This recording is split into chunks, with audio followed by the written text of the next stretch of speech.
Estudiantes, cordial saludo, bienvenidos a su segunda lección de Derecho General.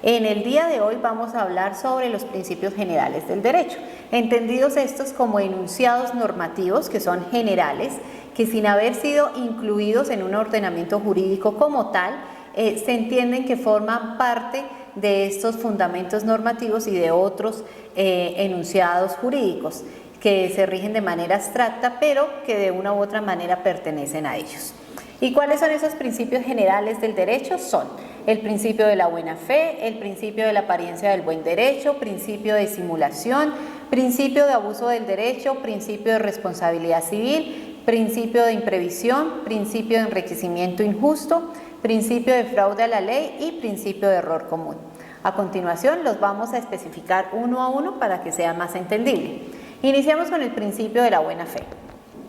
Este hace relación a la actuación que se tiene de una persona, la cual debe de darse de manera leal, honesta, con rectitud y que va en contraposición a aquella actuación de mala fe,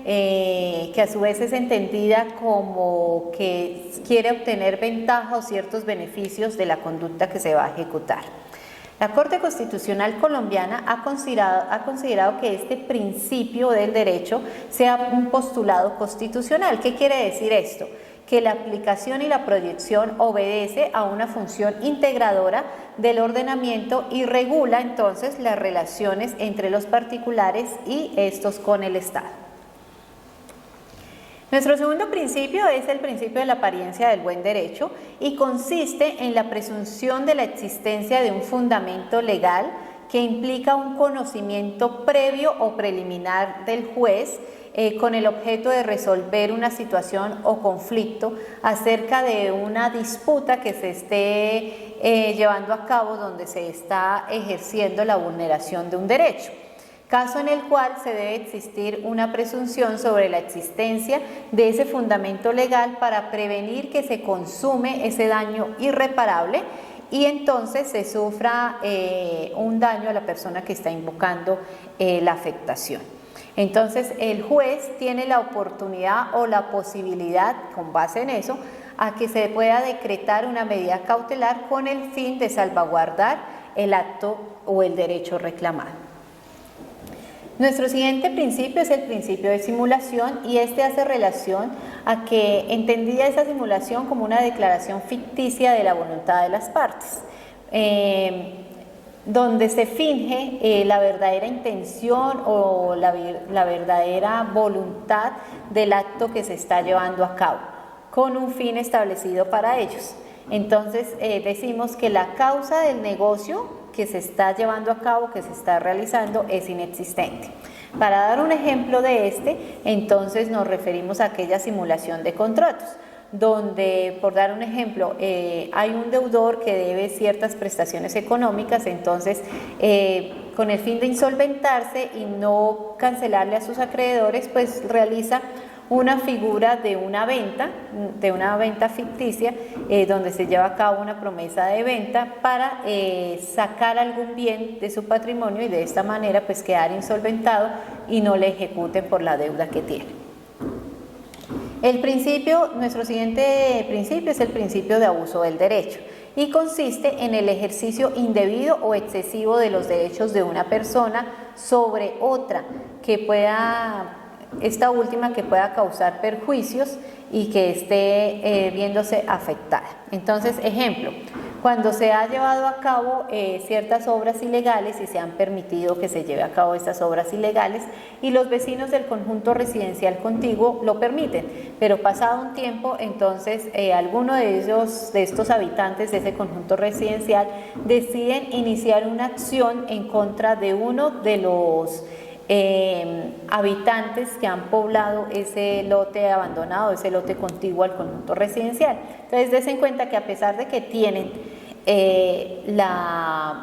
la posición de poder iniciar alguna acción en contra de estas personas porque están construyendo de manera ilegal, pues la idea es que se ejerza esa acción en contra de todos los pobladores y no de un solo propietario de esa urbanización ilegal. Entonces ahí queda consolidado el abuso del derecho. El siguiente principio es el de responsabilidad civil y surge como consecuencia de un daño provocado, bien sea por el incumplimiento contractual, cuando hablamos de una responsabilidad contractual, o de una obligación extracontractual. Entonces, el primero, la responsabilidad contractual, cuando está en curso entre las partes un contrato.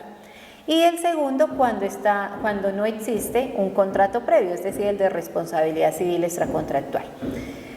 Ejemplo, en el primero, cuando se ha llevado a cabo la venta de una casa y la casa está con una medida cautelar, entonces no es posible llevar a cabo el registro, se tiene la oportunidad de llevar a cabo esa responsabilidad de solicitar por la parte que ha sido afectada, solicitar esa responsabilidad contractual para que la persona que le vendió la casa pues responda por los daños y perjuicios. Cuando no media un contrato, entonces podemos decir, citar el ejemplo de una casa que amenaza ruinas y cae sobre la casa vecina, ocasionándole daños a la estructura de la vivienda, y entonces el propietario de esa casa pues tiene que iniciar una acción de responsabilidad civil extracontractual contra el propietario de la casa que amenazaba ruinas, pues para que le indemnice por sus daños y perjuicios ocasionados. Nuestro siguiente principio es el de imprevisión y se presenta cuando concurren circunstancias extraordinarias, imprevistas o imprevisibles, posteriores a la celebración de un contrato. Se genera entonces un desequilibrio a las prestaciones de un futuro incumplimiento de alguna de las partes del contrato y por ende puede entonces la parte afectada pedir a la autoridad competente la modificación del mismo. La imprevisión tiene que ser de tal gravedad para la relación contractual que se hace intolerable la carga de la obligación, del cumplimiento de esa obligación por parte de una de las partes. Entonces se habla de la imposibilidad relativa de cumplir con aquella que es generada, por dar un ejemplo, que proviene o es generada por una crisis económica. Entonces citábamos el ejemplo de un contrato de arrendamiento y para citar, estamos en plena pandemia del COVID-19, entonces muchas personas se han quedado sin trabajo, muchas personas han perdido la expectativa de lo que se tenía a tomar en arriendo y colocar un negocio. Entonces des en cuenta que son casos imprevistos y como surgen estas imprevisiones, pues asimismo surge la necesidad de la modificación del contrato que se tenga. Nuestro siguiente principio es el de enriquecimiento injusto y este permite corregir cualquier desequilibrio económico y entonces se presenta cuando una persona incrementa su patrimonio a expensas de otros sin que haya ninguna fuente de obligación como el acto jurídico, el hecho jurídico o la ley, ¿cierto? Entonces, por citar un ejemplo de ese enriquecimiento injusto, tenemos aquel dinero que es precedente de un crédito bancario solicitado por una pareja, la cual se destina pero al pago de un local que pertenece solo a un miembro de esa pareja. Entonces des en cuenta que ahí se produce un incremento patrimonial en una parte, en una sola persona, y un detrimento o una disminución en el patrimonio en la otra parte, porque igual tiene que hacerse obligante frente a las prestaciones económicas del crédito solicitado y solamente una parte de ellas es la que se está beneficiando. El siguiente principio es el de fraude a la ley y es cuando se viola la ley de manera maliciosa e indebida, es decir, que parece que se está actuando conforme a la ley, pero lo que se hace realmente es infringir o causar perjuicios a la misma. Entonces tenemos aquellos contratos donde realmente lo que se lleva a cabo es un contrato de compraventa y no un contrato de donación. Entonces,